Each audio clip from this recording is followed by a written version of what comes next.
poner en debate la cuestión de los BRICS no es neutral, ¿sí? No es una cuestión neutral, sino una toma de posición en sí misma, ¿sí? Y convocar al diálogo entre diferentes, que eso es lo valioso de esta convocatoria.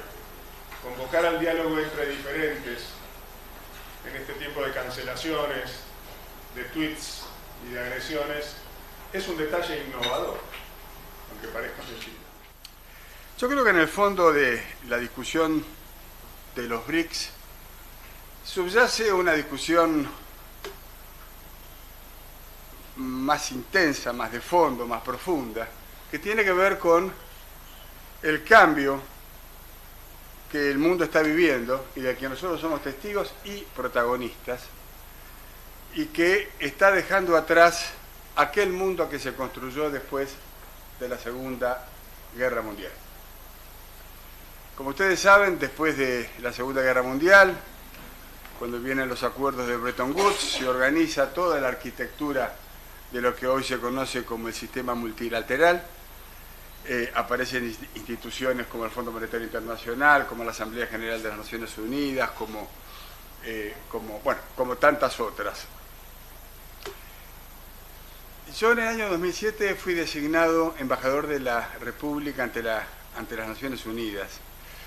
Y cuando llegué a Naciones Unidas, con la autoestima un poco baja, porque Argentina venía desde el 2001 a los tumbos, tumbo tras tumbo tras tumbo, me encontré con una situación que de alguna manera me sorprendió.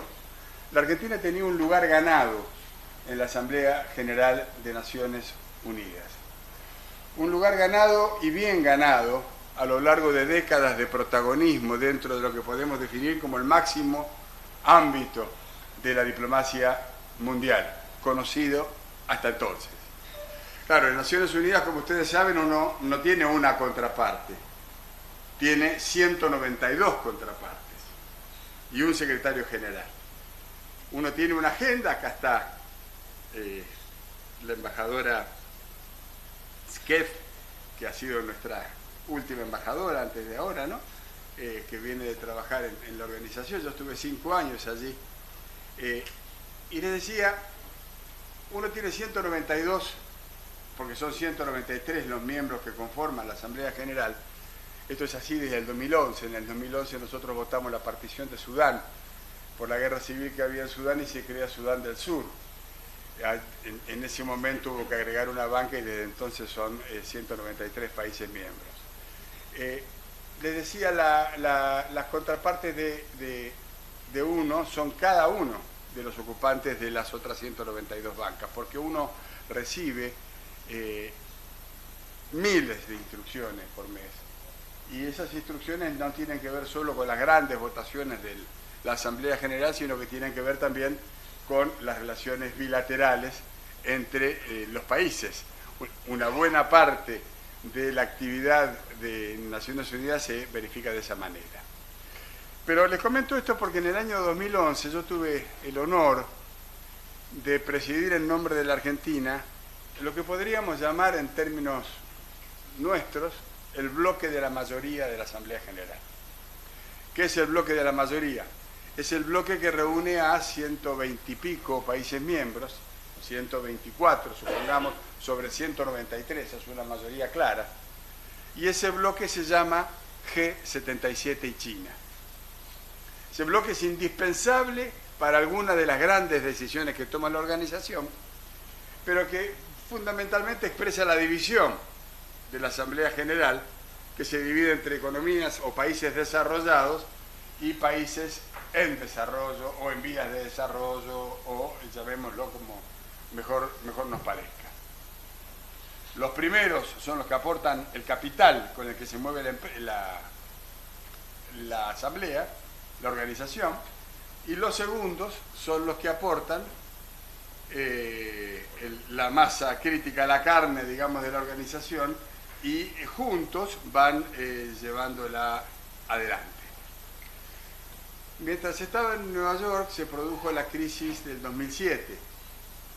La crisis del 2007, que terminó de eclosionar en el año 2008, llevó al gobierno de Estados Unidos, en ese momento el presidente era George W. Bush, a tomar una decisión que nunca antes se había tomado. En el año 1999, es decir, 10 años antes, como consecuencia de las crisis financieras que explotaron en los países de la periferia, estoy pensando en México, estoy pensando en Rusia, Turquía, los tigres asiáticos, Brasil. La década de los 90 es la década de las crisis financieras de la periferia.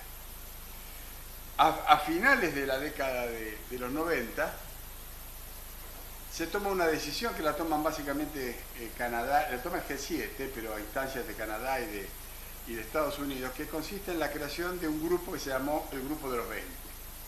¿Para qué crear el Grupo de los 20? Porque los países desarrollados, los países del centro, o sea, la primera mitad de la descomposición que hacía la Asamblea General, empiezan a temer que la explosión de crisis financieras en la periferia les llegue al centro. Y entonces dicen, vamos a incorporar a los que producen las crisis para mejor llevarlas adelante. Y caprichosamente eligen 20 actores, 20 países.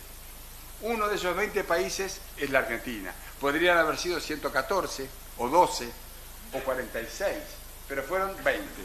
Y es un número que ha quedado a lo largo de las décadas congelado, hasta que el año pasado, durante la presidencia del G20 de Brasil, se definió la incorporación de la Unión Africana como miembro pleno, de manera tal que técnicamente hoy sería un G21. Nos acompaña el Sherpa, precisamente a quien vamos a escuchar ahora de la Argentina en el G20, Federico Pinedo. Con Pinedo acabamos de llegar de Washington, de donde me traje este catarro. Había menos 16 contra 40, ¿no? Con Pinedo venimos de Washington de presentar un libro que desde nuestra fundación, que se llama Embajada Abierta, impulsamos, y que se llama El desafío de los países americanos en el G20. ¿Por qué? Porque nosotros estamos advirtiendo que el G20, que también se descompone en dos bandos, el bando de los países desarrollados y el resto del mundo, podríamos decir, está encontrando un momento de saturación. ¿Qué es lo que quiero decir con esto? Me parece que los esquemas, el esquema original,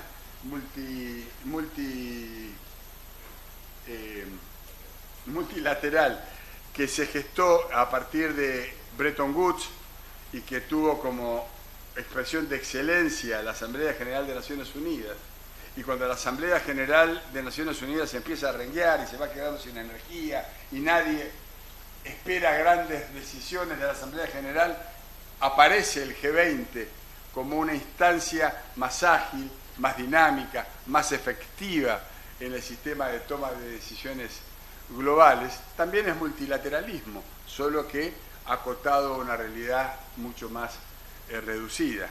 En los dos espacios hay una sensación de que lo hecho no alcanza. Estamos viviendo una etapa de intensa transición.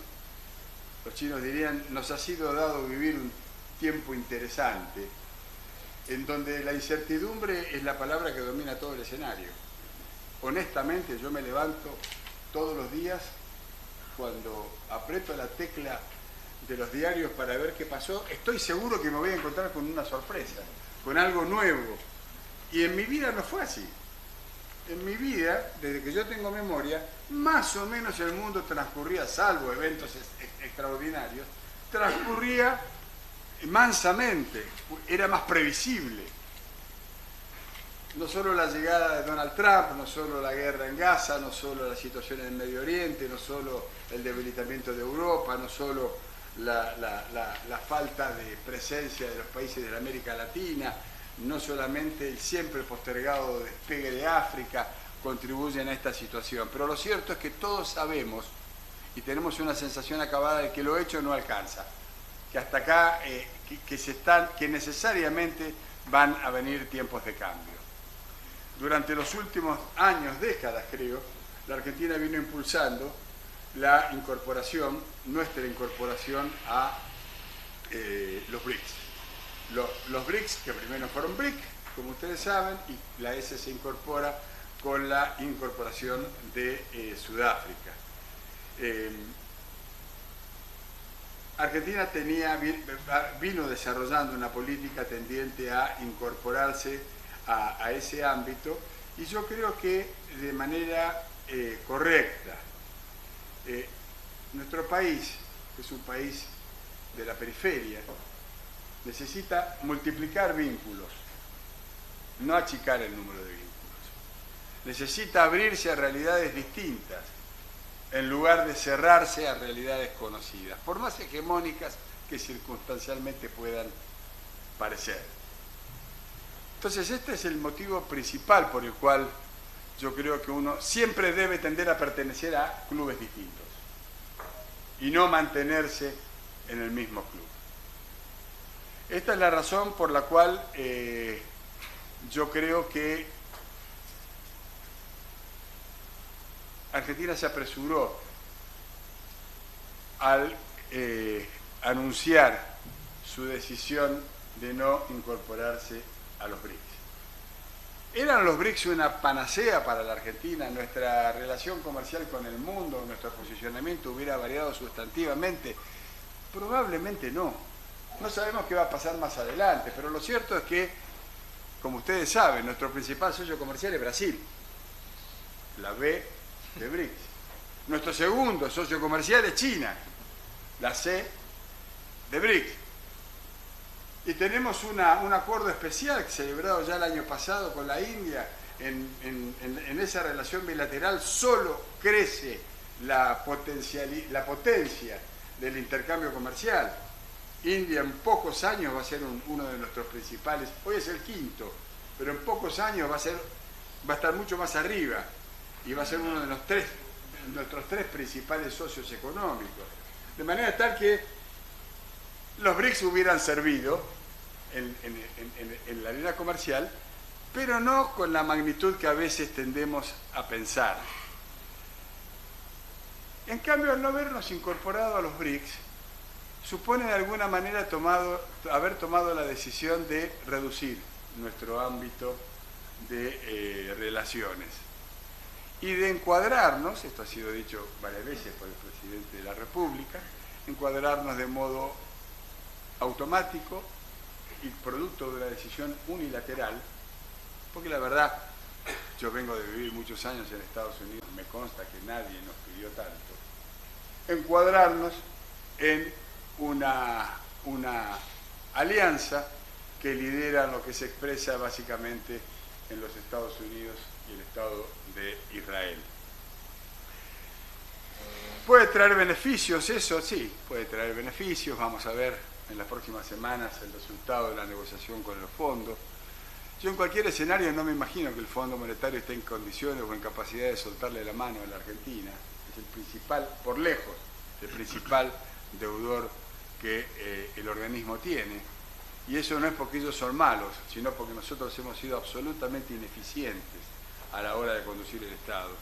Y hemos sido administración tras administración, signo político tras signo político, solo profundizando esta situación de debilidad que ya casi se asemeja a la noción de irrelevancia en el plano internacional.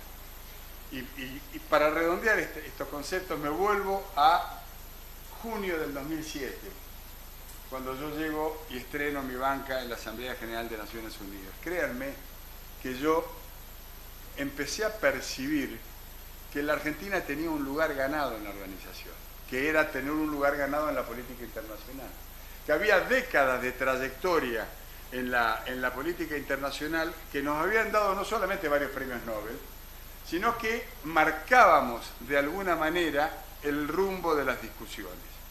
No exagero si digo que muchos colegas de otros países, sobre todo de la región, esperaban que hablara Argentina para hablar ellos, no porque fueran a decir lo mismo que nosotros, pero siempre era mejor decir que iba a decir Argentina, porque Argentina tenía cosas para decir. Bueno, ese escenario se ha ido desdibujando graciosamente, marcadamente en los últimos años. Hasta ha habido debates en la prensa especializada internacional y en nuestro país respecto de si Argentina debía o no continuar siendo miembro del G20. Esto tiene que ver con esta sensación de intrascendencia que no solamente es de la Argentina, hay otros países de la región a los que les va mucho mejor de la Argentina, pero que forman parte de una región que también es crecientemente intrascendente. Esto lo digo con mucho dolor, obviamente, ¿no? Y lo digo sobre todo con la expectativa que de a pocos, entre todos, empecemos a encontrar algunas llaves que nos permitan abrir las puertas como para poder salir de esta encerrona.